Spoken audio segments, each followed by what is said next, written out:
Hi, everybody. Bob Schwartz here, and we're going to have a very brief interview with one of our first of our pre-cons that you can look at.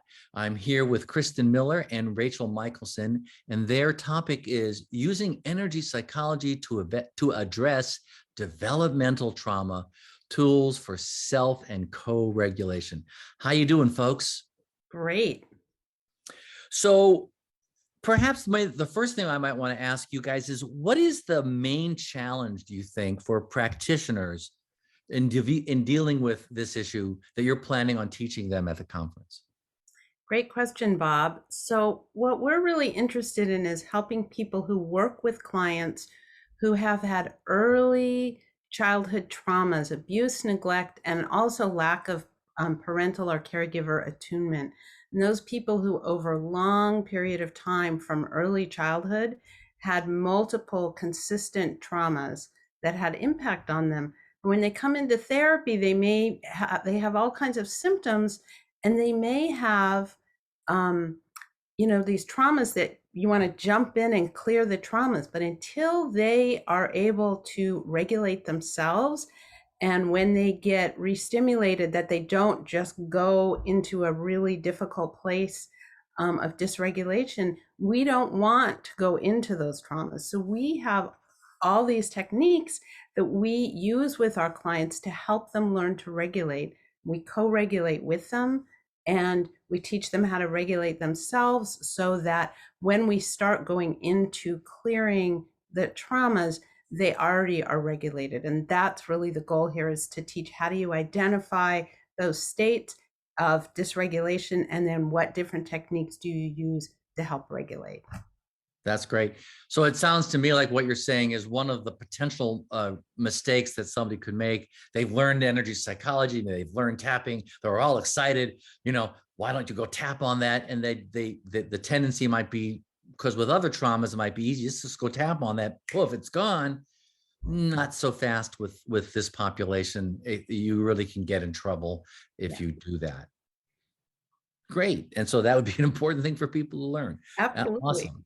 So that's the main challenge. What are the guys, what do you think are the top 3 things that participants will walk away from when, after a day with you all? Well, I work with this population all the time. And really, the most prominent issue is that they don't have the skills that we all learned as children to regulate their nervous system. They don't know how to calm themselves down. And so I think the most important thing, that first thing that they're going to learn in the workshop, is how to connect with themselves and understand their own nervous system regulation, to understand where they are at in the sensory activation system, but also how to attune to these clients and to understand where they're at in regulating their own system. And I love this model because we use Stephen Porges's polyvagal Polyvagal theory. model. Yeah. Yeah. And because it's really easy to help people attune in that model, because it's so very, very clear. When you're in sensory activation, you're either in a state of fight or freeze or flop or flight. And you can see, but you can also feel how clients show up in those states as you learn to co-regulate and attune with them. And the great thing, the biggest takeaway, is that once you learn how to attune with your client and regulate, really it's sort of like walking together. Do you know what I Mhm. mean? So that you're Yeah. in synchrony, or rocking a baby. Mhm. Once you learn how to regulate together, which you're going to learn in this workshop, then you can give clients their power back, because that's really the important thing. These clients have no power over their own nervous systems. They don't know how to calm themselves down. They are missing huge chunks Mhm. of what is important to help somebody to be calm. And Right. we're gonna teach that. So I don't know if that's exactly Yeah. three It, takeaways. yeah. So it sounds to me here's what I heard from you. That one of the takeaways is that you're going to help folks um, increase their ability to attend, pace, and notice where the client is. So they have a much finer, I want to say radar isn't quite right, but they're going to increase their ability to really be with and be present and notice much subtler cues of a client not being regulated so that they don't overstep. It doesn't get too hot. It doesn't get too cold in the window of tolerance. Am I getting that right? That's absolutely. And the second part of that is once we do that, then we got all of these skills that we teach the client to be able to use to regulate their Yeah. own nervous system. Yeah. Yeah. So we're actually rebuilding the platform.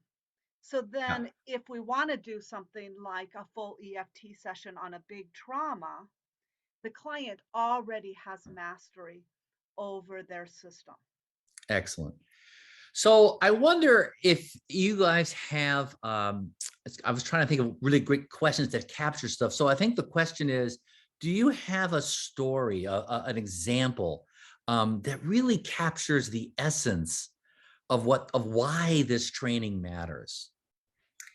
I absolutely do. Like Chris and I work with a lot of people who have had early and intense trauma. And I'm thinking of somebody I worked with who had rediscovered memories after visiting a family member of really horrendous early childhood sexual abuse, very violent.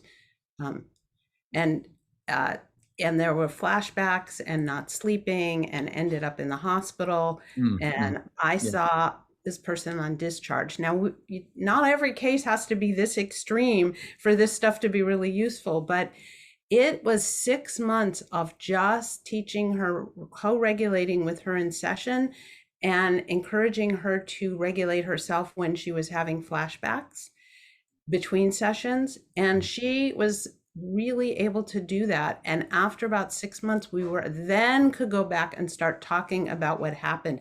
I didn't really even know what had happened to her for a good 6 months because Mhm.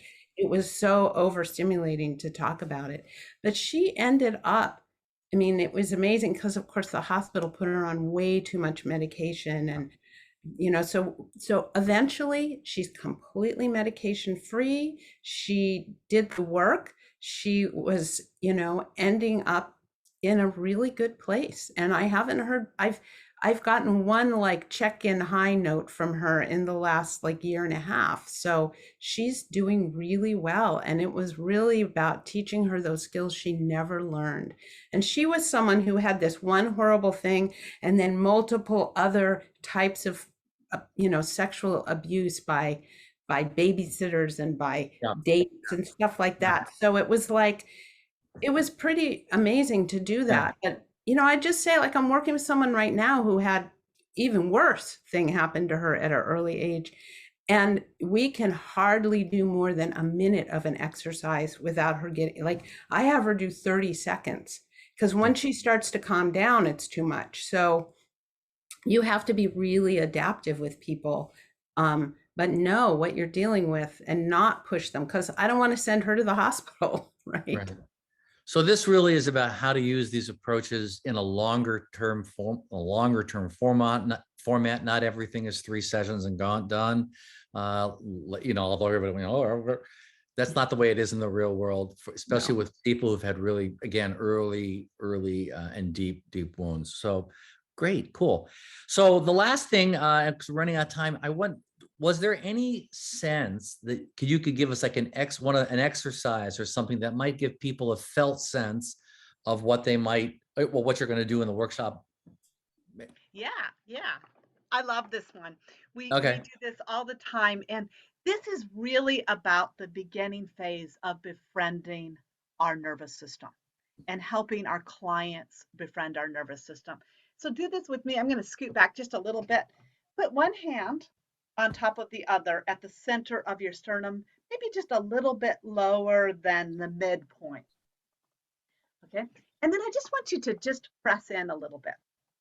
Just press in, and I want you to breathe in through your heart, feeling that pressure, and out through your heart.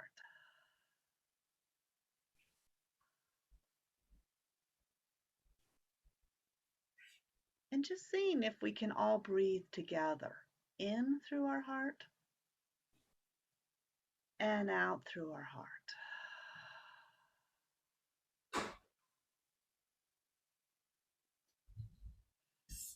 And let's just build that friend state for just a moment. Think about something beautiful that you love or a place you feel safe. Last night I had a grandbaby Mhm. and I got to see his picture this morning. And just think about that and notice how your heart responds. Breathing into that maybe loving feeling and breathing out through your heart through that loving feeling. Just taking 1 or 2 or 3 more breaths.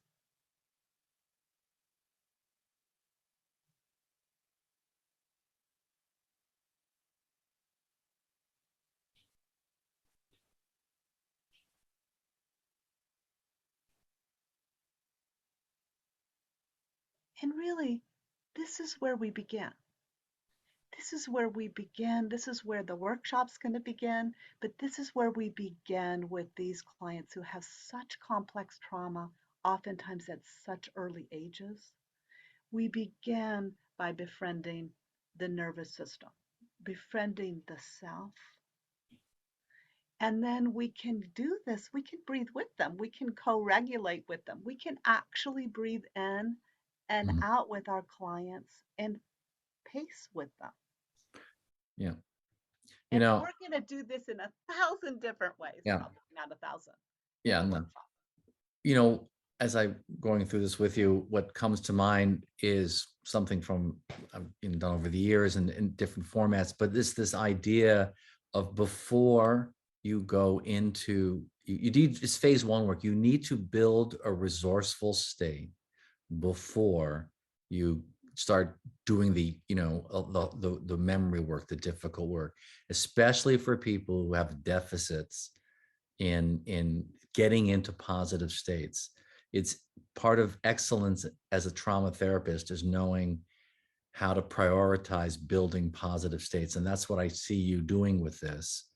And balancing that so that as a you know that you're keeping people in that window of tolerance and they can go deeper into the hard stuff because you've taken the time to build. And even your just store and how to weave picture, how to weave sensation, how to weave breath, how to weave. Yeah. So it's very subtle. It's lovely what you just did. I just thought it was, looked really simple, like not much was going on. There was a lot going on. Right, because that's it. We're going to weave the nervous system back Yeah. together Nice, so nice, that Cindy. it can hold and process and digest the big traumas. Nice. Well, thank you, folks. I hope everybody. This is one of 5. They're all good, but if this appeals to you, then maybe you should come to this one. Yes. All right, folks. Thanks so much. See you at the conference in Arizona. I mean, New Bye-bye. Mexico, not Arizona, New Mexico at the Tamaya.